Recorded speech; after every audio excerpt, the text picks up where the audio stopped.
రెండోది, why I'm questioning you, మీరు రాయలసీమ ఇన్ఛార్జిగా ఉన్నారు కాబట్టి.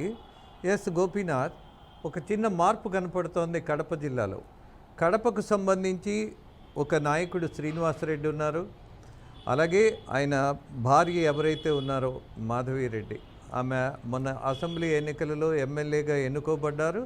అలాగే 30 సంవత్సరాల తర్వాత ఇవాళ పులివెందుల అండ్ ఒంటిమిట్టలో టీడీపీ యొక్క ఆధిపత్యం, బీటెక్ రవి, బీటెక్ కుటుంబం ఇవాళ మళ్ళీ ఒక స్థానాన్ని సంపాదించుకోగలిగారు.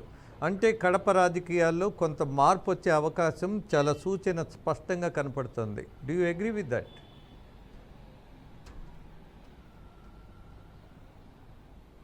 వాస్తవం సార్. ఎందుకంటే ఈ ఏడాది కాలంలో కూడా ఒకసారి అంటే మాధవిరెడ్డి గారు కానీ, అధ్యక్షుడిగా ఉన్నటువంటి శ్రీనివాసరెడ్డి గారు కానీ చేస్తున్న కార్యక్రమాలు నిజంగా అంటే చాలా మంచి అని చెప్పుకోవచ్చు సార్. ఎవరికి ఏ అవకాశం వచ్చినా, ఎందుకంటే రోడ్లపైన అంటే వీధి వ్యాపారుల కాడ నుంచి, లేదంటే స్థానిక ప్రజల కాడ నుంచి, గ్రామాల్లో ఉన్నటువంటి స్థానిక ప్రజలు కూడా సరే, వాళ్ళకి ఏ సమస్య వచ్చినా, రైతులకు ఏ సమస్య వచ్చినా నేరుగా వాళ్ళ ఇంటికే వెళ్తారు. ఆయనే డైరెక్ట్గా ఫోన్, ఎంత బిజీలో ఉన్నా కూడా ఆయనే ఫోన్ లిఫ్ట్ చేసి ఫోన్లో మాట్లాడినా కూడా ఫోన్లో మాట్లాడతాడు, ఆ సమస్యను పరిష్కారం చేస్తారు. ఇవన్నీ కూడా గ్రౌండ్ లెవెల్లో జనాల్లోకి వెళ్ళాయి. ఆ జనాల్లోకి వెళ్ళిన దాని కారణంగా నిజంగా మనకు మంచి జరుగుతుంది, మంచి జరిగే కార్యక్రమాలు జరుగుతున్నాయి. కాబట్టి మనం వీళ్ళకందరికీ మనం సపోర్ట్ చేద్దామనే ఉద్దేశంతోనే ఈ రకంగా మార్పు రోజు రోజుకి కూడా మీరు అన్నట్టుగా గత 20-30 సంవత్సరాల్లో లేనటువంటి మార్పు. ఎందుకంటే గతంలో ఒక భయానకం పరిస్థితులు, వాళ్ళని అడక్కముందే వాళ్ళు రకంగా దౌర్జన్యం చేస్తున్నారు, భయపెడుతున్నారు. మనం అడిగితే ఇంకా ఎన్ని రకాల ఇబ్బంది ఉంటాయి, ఎందుకు అడగాల్సి వచ్చింది అంటే నాకు ఈ అవసరం ఉంది అడగకపోతేనే గమ్మునుండిపోతే సరిపోతుంది కదా, ఏదో 5 ఏళ్ళకి ఒకసారి ఓట్లు వస్తాయి, ఆ ఓటుకు ఆ సందర్భంగా ఏదో పోయి ఓట్లు మనకు నచ్చిన వ్యక్తికి ఓటు వేద్దాం, లేదంటే అవకాశం ఉంటే వేద్దాం, లేదంటే వెనక్కి తిరుక్కొని వచ్చేద్దాం అనేటటువంటి అభిప్రాయం గతంలో ఉండేది. కానీ ఈసారి మాత్రం మారింది. ఆ ప్రభావమే గత ఈ 13 నెలలుగా నుంచి కూడా కొనసాగుతుందని మనం చెప్పుకోవచ్చు. మరోవైపు అంటే జిల్లా వ్యాప్తంగా కూడా అంటే మాధవిరెడ్డి గారి కాన్స్టిట్యున్సీకి సంబంధించి కాకుండా జిల్లా వ్యాప్తంగా కూడా ఒక మార్పు అనేది ప్రారంభమైంది. ఆ మార్పులో భాగంగానే ఈ పర్సంటేజ్లు ఇవన్నీ కూడా మనకి జడ్పీటీసీ ఎన్నికలకు సంబంధించి. కానీ ఒకవేళ వైసీపీకి సంబంధించి వాళ్ళు అక్కడ ఏదైనా లోటుపాట్లు ఉన్నా, లేదంటే వాళ్ళు కూడా సరిదిద్దుకునే ప్రయత్నం చేస్తామని కూడా చెప్పడం జరిగింది. ఇవాళ ఉదయం నుంచి కూడా చాలా మంది కీలక నేతలు పులివెందులు కానీ లేదంటే ఇక్కడ ఒంటిమిట్టలో మాట్లాడడం జరిగింది. మాకు అనుమానాలు ఉన్నాయి, వాటన్నిటి మీద మేము ఎలక్షన్ కమిషన్ మళ్ళా ఒకసారి ఫిర్యాదు చేస్తాం, అవసరం వస్తే కోర్టుకు పోతాం. దాని తర్వాత ఇక్కడ లోకల్ గా ఉన్నటువంటి అంటే ఇంత వేరియేషన్స్ అంటే మార్పులు వచ్చాయి కాబట్టి ఓటింగ్ శాతంలో కానీ అదేవిధంగానే ఫలితాల్లో ఈ రకంగా వ్యత్యాసం వచ్చింది. కాబట్టి నిజంగా క్యాడర్లో ఏదైనా సరే పొరపాట్లు ఉంటే, లేదంటే నాయకత్వంలో ఏదైనా సరే ఇబ్బందులు ఉంటే వాటన్నిటిని కూడా మార్చుకునే ప్రయత్నం చేస్తామంటూ కూడా వైసీపీ నేతలు కూడా కొంతమంది చెప్పడం జరిగింది. సో మొత్తం మీద మాత్రం ఈ ఎన్నికలకు సంబంధించి 2 పార్టీలు ప్రిస్టేజ్కి తీసుకున్నాయి. ఇందులో అధికార పార్టీ సక్సెస్ఫుల్ గా, ఎందుకంటే గత 13 నెలల కాలంలో జరిగినటువంటి కార్యక్రమాలు, అభివృద్ధి కార్యక్రమాలు, మరోవైపు కేడరు నాయకత్వం శ్రీనివాసరెడ్డి అదేవిధంగానే వాళ్ళ సతీమణి ఎమ్మెల్యే గారు కావచ్చు, లేదంటే ఇట్లా బీటెక్ రవి ఇలాంటి వాళ్ళు కీలకంగా పార్టీకి అక్కడ అండదండగా ఉన్న కారణంగా ఈ రకంగా మంచి ఫలితాలు వచ్చాయని మనం చెప్పుకోవచ్చు. అదే స్థాయిలోనే మిగిలిన పార్టీలు కూడా ఏదో ఒక రకంగా మనం ముందుకెళ్లాలి, ఎందుకంటే ఇది ఒక మంచి అవకాశం. తెలుగుదేశం పార్టీ ఇక్కడ బలపడుతుంది కాబట్టి మిగిలినటువంటి కాంగ్రెస్ పార్టీ కానీ ఇలాంటి మిగిలిన పార్టీలు కూడా, జనసేన లేదంటే ఇట్లా మిగిలిన బీజేపీ లాంటి పార్టీలు కూడా మనం ఇక్కడ స్టాండ్ అవుదాం, కొంచెం మనం కూడా ఈ రకంగా ప్రజల్లోకి వెళ్లి మంచి కార్యక్రమాలు తీసుకొచ్చే అవకాశం చేద్దాం అనేటువంటి ఆలోచన కూడా ఇది ఒక నాందిగానే మనం చెప్పుకోవచ్చు సార్.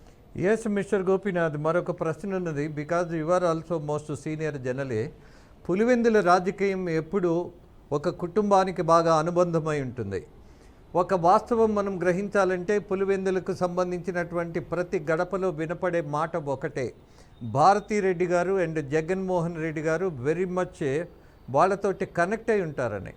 ఎన్నికల సంఘం దగ్గర ఏ ఇంట్లో ఎవరు ఓట్లు ఉన్నాయో వాళ్ళకి తెలుసో లేదో తెలియదు, కానీ బట్ పులివెందుల అలాగే కడపకు సంబంధించి కొంత, పులివెందులకు పూర్తిగా నియోజకవర్గంలో ఏ ఇంట్లో ఏ డోర్ నంబర్లో ఎంతమంది ఉన్నారు, ఎవరు అనుకూలం ఎవరు వ్యతిరేకం అన్నటువంటి సమాచారం ఈ దంపతులు ఇద్దరికీ ఉంటుంది. ఒకరు ఆ దంపతులు ఎవరనంటే I can repeat it, Jaganmohan Reddy and Bharathi Reddy, వీరిద్దరికీ ఆ సమాచారం ఉంటుంది. అలాగే ఈ జడ్పీటీసీ ఉప ఎన్నికకు సంబంధించి కూడా చాలామంది వీళ్ళ దగ్గర నుంచి ఫోన్ రిసీవ్ చేసుకున్నారు, అలాగే అభ్యర్థించారు ఓటు వేయమని అన్న సమాచారం ఉంది. Can you confirm it? మీ దగ్గర ఉన్న సమాచారం ఏంటి? వాస్తవం సార్, ఎందుకంటే అవును వాస్తవమే సార్. ఎందుకంటే వాళ్ళకు అక్కడ కుటుంబ నేపథ్యం అంటే అందరూ కూడా అంటే వాళ్ళు అప్పట్లో అధికారంలో ఉన్నా లేకపోయినా అది గత ఈ 2-3-4 దశాబ్దాల నుంచి కూడా వాళ్ళ కుటుంబ నేపథ్యం అక్కడ స్థానికులు కాబట్టి ఒకవేళ ఏ కష్టం వచ్చినా ఏ ఇబ్బందులు వచ్చినా నేరుగా వాళ్ళ ఇంటికి వెళ్తారు. జగన్మోహన్ రెడ్డి గారి ఇంటి దగ్గర వెళ్ళడం కానీ ఇలాంటి వాళ్ళు సపోర్ట్ చేయడం ఇవన్నీ కూడా జరిగేవి.